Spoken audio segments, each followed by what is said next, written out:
have a few mics we can use. Rasmus Nordqvist, where are you? Yes, please come to the stage as well. Then we have John Morse, Tahmina Salik, and David Vestenskov.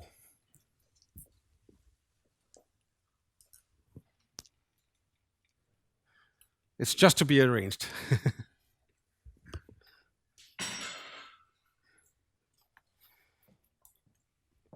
Okay, David, I will start with you while the rest is getting in place. You opened almost the day by being quite pessimistic about what is going to happen and telling about three scenarios: civil war, Taliban takeover, or maybe it will continue as it is for a year. I have to ask you, now we just heard the ambassador of Kabul, and Mette Knudsen, she's the ambassador right now. Will she still be an ambassador from Denmark in 1 year? Or are we totally out at that time if you should predict something? What you told me so far reminds me of the saying that if you play with fire, you get burned. Yes, I will be very surprised if she is still ambassador in a year. Yes. Why? I think that, I opened the day. Now I have enjoyed all the speeches, and maybe I am all wrong, and maybe I understand this in a wrong dimension. But what is striking to me is that we talk of Afghanistan in isolation. We think that we can move things in Afghanistan in isolation. We actually Into the stage, please. the whole seminar. Me? No. The rest of the guys. The whole seminar has addressed Afghanistan in the same manner as what would have been done 10 years ago. We're still talking about the NGO projects. We're talking about the new Women, Peace and Security. I think you should call it Security, Peace and Women instead, because we are standing in front of a possible system breakdown. We have a lot of good projects, a lot of possibilities, but we still need to face the fact. And the fact is, we have built a system that will never be able to sustain itself, and it's breaking down at the moment. So we can choose to have a focus on education, on women, on small businesses, which are all good. You need that, but we should have done that 10 or 15 years ago. I think that we are in front of a humanitarian crisis in an unimaginable dimension. I think it will move very fast. And I think that the political decision from now on should address this. What do we do when we reach a system breakdown? Yeah. Thank you.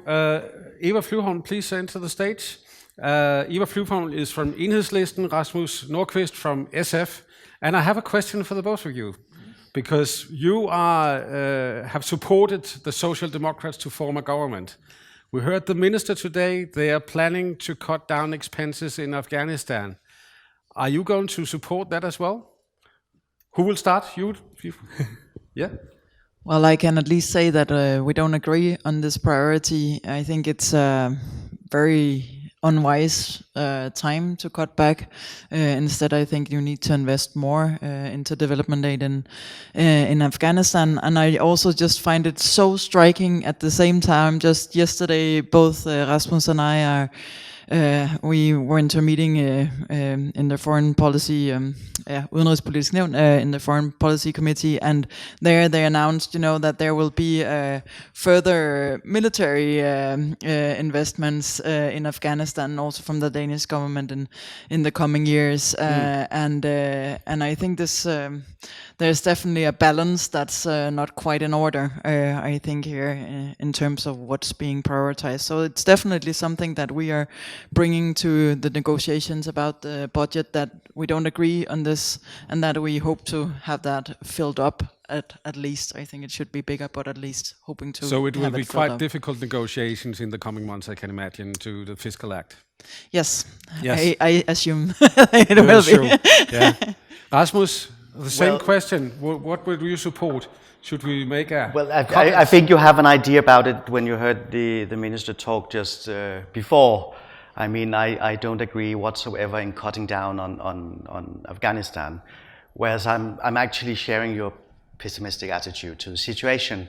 It's not the time to cut down or step down. Actually, it's the time to stay, and I think we actually should focus on what we're focusing on education, on women, on small businesses, because we cannot really do the big differences when it comes to the bigger systematic things as I see them. We should focus on trying to build up society and resilience in society.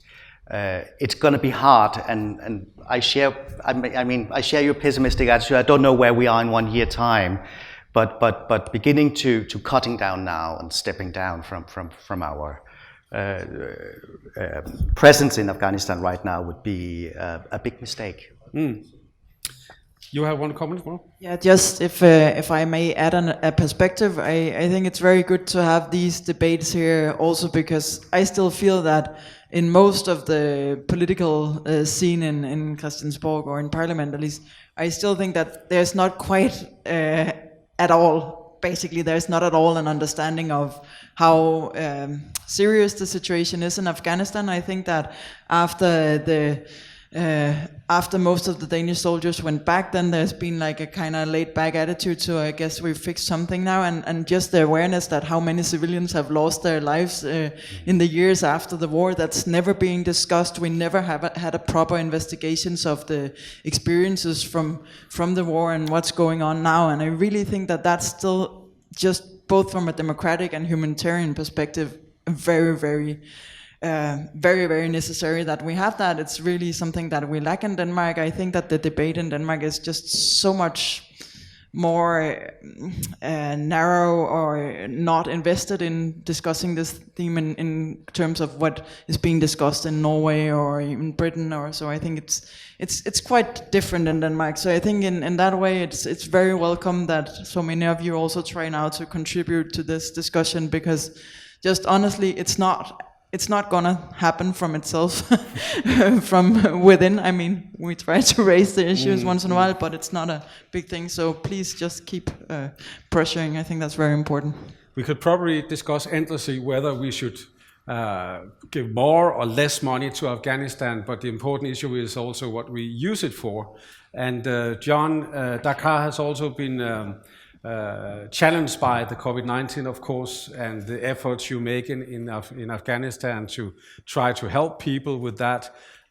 Maybe it's a game changer that we have to spend more resources on the COVID-19 in the coming years. How do you look at that? We were very cautious on them accepting money to help, so we didn't want to agree to anything that we couldn't achieve. There was lots of money on the table. And we could have very easily accepted a lot more.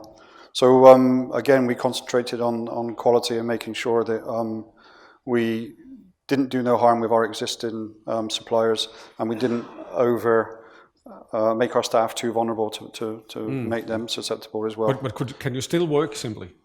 We've been working harder and been working more. But in the areas, even though you have COVID-19? Yes, definitely. Definitely. Yeah. Okay. So sadly, we lost 3 staff. But those 3 staff, we believe, got the virus within their home. So we put lots of mitigation in place. We hired a focal point.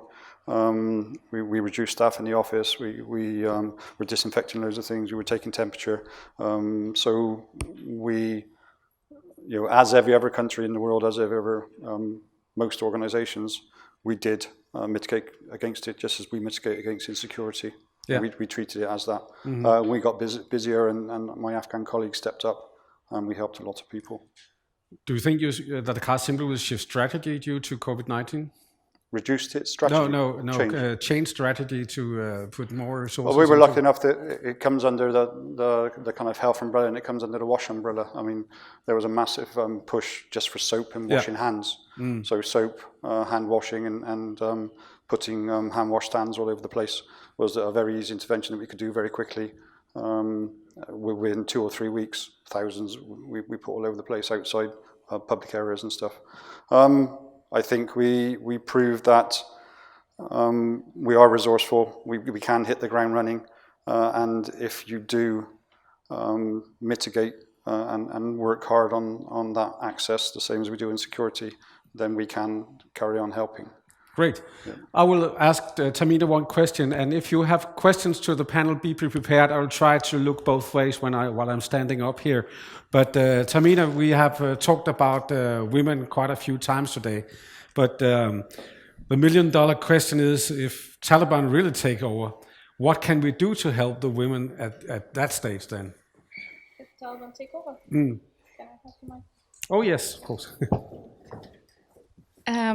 First and foremost, I truly doubt that Taliban will take over. And that is because we have with a whole new generation to do that has raised from, in these 20 years, there's a whole new generation with new ideas. They have seen what it means to have freedom. They know what it means to be under the Taliban regime. So for me, it's very unlikely. It's not one of the scenarios in my world. But if, may God forbid, that happens, then we should continue what we do. It's a very, we should continue fighting for the women right, but I think it will also, we should here support the Afghan women to do the fight. By knowledge exchange, by whatever and whichever form that we can, we should support the Afghan women to take the fight themselves. And we should not forget it just because, which I doubt, but if they come in power, that doesn't mean that we should give up. The fight should continue stronger than before, and I'm sure it will. Thanks. Thank you. We have one question, two questions, one first here. Please introduce yourself. Yeah, I'll see you. Okay, I'll see you. My name is Emil. I'm a freelance journalist. I have a question for David Vestenskov, because I think I share your pessimism.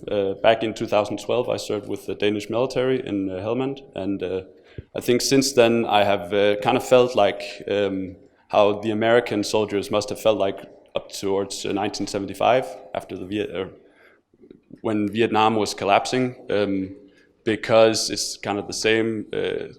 U.S. involvement drawn down, troop movements out, economy going down, and then finally a collapse. Do you see this parallel, and what do we do to prevent it? How do we do to? What do we do to prevent it? The first one is easy. I see many parallels, and I think it's pretty obvious that the main objective from a US point of view is withdrawal. I mean, that's why they struck the deal with the Taliban, is because they simply had the same objective suddenly. And I think that the current administration in the US are also willing to pay the same price. I mean, that's how things are in motion now. And I mean, this withdrawal that has been initiated, it's not something that you can just stop now. I mean, things are in motion now. The best way when you look at US engagement is always to look at the level of contractors. I mean, 1 year ago, you had around 150,000. Today, you have between 20 or 30. So, I mean, it's going one way. They have already packed. They are on their way home. And the problem is that what they're leaving, quite similar to what they left in Vietnam, is, I mean, we can of course pretend it's a government, but I mean, it's not a government. It's many different individuals serving their own interest, a completely isolated president. To have any belief that he will be able to handle this without military support is, in my mind, I mean, it's illusional. So then again, what can you do to prevent it? Back to what I stated earlier this morning, you need to move away from looking at Afghanistan in an isolated context. You need to look at the regional context. You need to work together with Pakistan. You need to work together with Iran. And you need to find a solution that we might not be very happy with, but it's a sustainable solution that could secure at least a decent level of stability. Yes. Can I kind of answer your question as well? Because I kind of disagree with this guy a little bit, and so I want to put forward another scenario maybe. So it was very encouraging from the minister and from Mikko to see that we are accepting corruption, we are accepting insecurity, we are accepting the lack of cohesion and coordination from the Afghan government. But no one's come up with a kind of solution, and everybody's saying, game on, same. I'm looking at this thing as the catalyst, and I'm looking at this thing as the open door for change. I'm actually saying that now is the opportunity that the Afghan government is going to be forced into a few corners, and hopefully that will bring on some very, very good stuff. The military interventions changed, and it changed a long time ago. It changed with the drone strikes, it changed with the lack of offensives and the more defensives. It changed with the way that we're supporting the Afghan security forces, and it's changed a lot from 3 years to now, and I'm sure it's going to change from now up until the next 6 months and 12 months. But I think that support is still going to be there. The air support coverage that the international forces do is very, very strong, very critical, and is getting stronger, not less. So I don't think there's a scenario where the international world turns its back on Afghanistan, and like I said, like we've said, there's too much to lose, and the Afghan population hasn't got that appetite to fight. They haven't got that appetite to go back and lose everything. There might be a grab tendency that there are in war-torn countries, there are in conflict countries, there are in post-conflict countries, and that's what is the catalyst for corruption and people grabbing everything. But the majority of the Afghans do not want that. So it would be very, very hard for that to happen. It would be very, very hard, I think, for the international community to let that happen.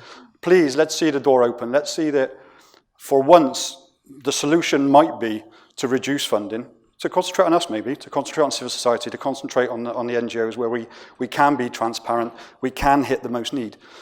Everybody's talking about reducing funding, but actually the need isn't being reduced, and the need is actually getting higher, it's getting a lot stronger. And we are going to be the only ones there that have been there in different scenarios. DACAAR has been there under all the different types of people in charge, and we're still there now doing a bigger and better job as well.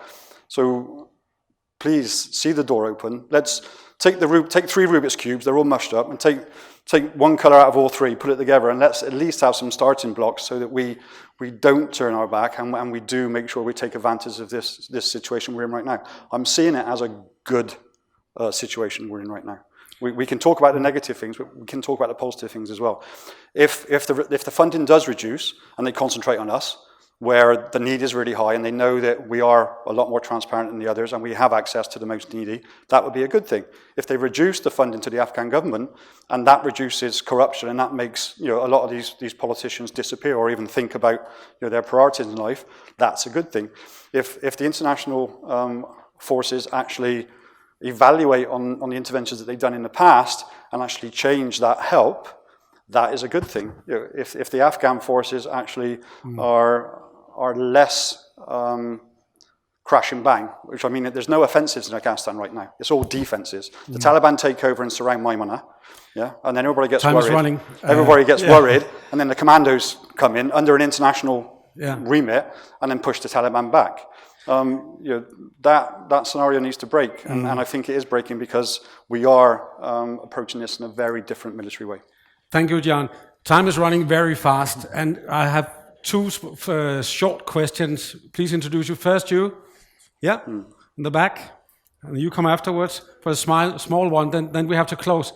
But be patient. Yeah, you see, we will have time afterwards for the networking. I can take 2 questions, and not a long comment, please, a short question. Yeah, my name is Christine Hansen. I was a trainee at the European Commission this spring, and I've been personally and professionally interested in Afghanistan for 10 years. My question is, how can it be sustainable to deport back Afghan asylum seekers by force back to the country because it is believed to be a third safe country? Since 2016, because of the Joint Way Forward Agreement, the deportations have increased, also from Denmark, and it's a non-legally binding agreement. So how can it be sustainable to send back deportees when we also know that some of them are recruited by Taliban? Thank you. How can it be sustainable to send people back? Who will It's answer? It's not. It's not. Any more comments? Just in general, that I think that there is way too much pressure on sending, also in security terms, that people are sent both to Afghanistan, even to Syria at the moment, just saying, okay, it's fine and secure and everyone can see that it's not. So I mean, there's also a perspective of security for people that is not being respected. So I think it's a very good point, but I don't think we don't quite agree with the strategy that's being enforced. Okay. Viggo Fischer, one short question. Do we have the microphone? You get the microphone. Please stand up so we can see you. Just a very short comment. No, not a comment, a question, please. When I was last time in Herat in 2013, I never talked politics with our staff. When one of the young Afghan doctors came over to me and said, "Thank you for what you are doing in Helmand." Mm-hmm. Can I ask a question then? Then you come with a question. Yeah. Oh, very short briefly. one. Yes. My biggest concern is that I was very involved in the NATO meetings, and one of the problems that have been raised again and again was that the amount of military funding we get in Afghanistan right now compared to before 2014, the ISAF, is very, very limited. So young soldiers get 3 months of training and they get to combat and then get killed. And with that strategy now reducing even more funding and taking that away, which is the only, I think, personally believe, military is the only strength of Afghanistan beside press. I'm sorry, I'm speaking so fast. Yeah, could you give your question, please? So how, even for the one who's optimist, I want to understand, how do you think that would happen, Afghanistan standing on their feet military-wise, if the withdrawal happens? Okay. What will happen in Afghanistan military-wise when the foreign troops withdraw? There's very good statistics out there to say that the Afghan security forces are not in an offensive and are defensive. Again, staying positive, that's not such a bad thing. Young soldiers aren't being killed so much as they... that's definitely wrong. Young soldiers, I think, are in a better condition and not so vulnerable and not being used as a political tool as much as they were before. The offensive thing means that there's more negotiations outside that provincial capital, which is really good because it means it brings in more actors, and there's a natural process going through rather than a forced process. So again, I'm looking at it a very different way as you are, that there can be a spin on insecurity, there can be a spin on less funds to the Afghan forces, there can be a spin on withdrawal. A very short answer to a complicated question. Yeah. No, you're totally right, and I don't think that it will be possible to solve that puzzle. And I think we need to go through some kind of conflict in order for that, because the Afghan National Security Forces, they are unnaturally at an unnatural high level. I mean, as the ambassador said, we're paying 90% of the bill. I mean, of course, this cannot continue. As soon as we cut in the financial pipeline, they would have to fire soldiers. I mean, and the same goes for the insurgency forces, the Taliban forces. If you have a deal, you suddenly have a lot of soldiers without anything to do. And what will they do? I mean, they will go where they can get paid. I mean, they are in it not for ideological reason, they are in it for the money. So they will go to whomever will pay their bill. So you will have a lot of unemployed soldiers because the security forces at the government level are at an unnatural high level, and you'll have to dissolve it. The problem is if that is done too quickly, then you'll have too many unemployed soldiers too fast, and that's the development I'm seeing within the next year. Thank you very much to the panel. It was a pleasure having you here.